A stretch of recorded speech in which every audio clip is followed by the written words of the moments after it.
ฤดูไดเอทติ๊งตองแม่คะ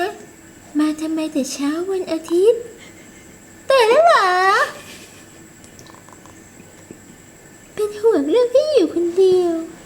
ไม่ต้องห่วงหรอกค่ะดูมีความสุขจังนะยุนอามองเลอะเทอะมากช่วงนี้งานยุ่งนะคะฮ่าฮ่าฮ่าดูกำลังจะเก็บพอดีไม่เชื่อเด็กๆเชื่อฟังดีหรือเปล่า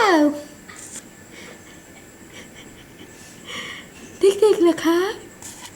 ว้า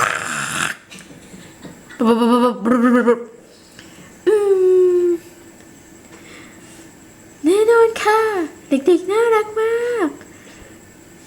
ท่าทางทุกอย่างจะราบรื่นกินข้าวหรือยังคะไม่กินแล้วลูกกินเถอะ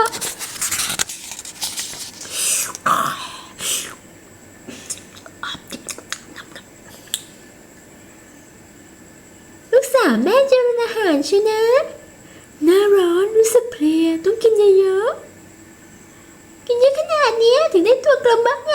แบบมันอยู่ทั้งนี้ไม่มีตัดเหรอแม่บ่นอีกแล้วว้ายน้ำหนักขึ้น3 กิโลกรัม1 2ต้องออกกำลังกายบ้าง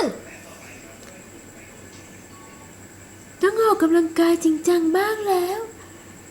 สวัสดีค่ะคุณครูสวัสดีจ้าท้องอืดเมื่อวานหายหรือยังอ่ะเหรอ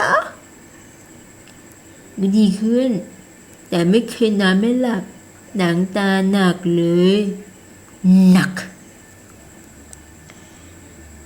เช้าเนี่ยซุ่มซ่ามากเท้ากระแทกโต๊ะนิ้วบวมเลย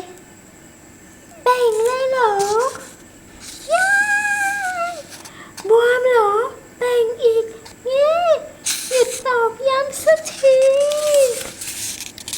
โอเค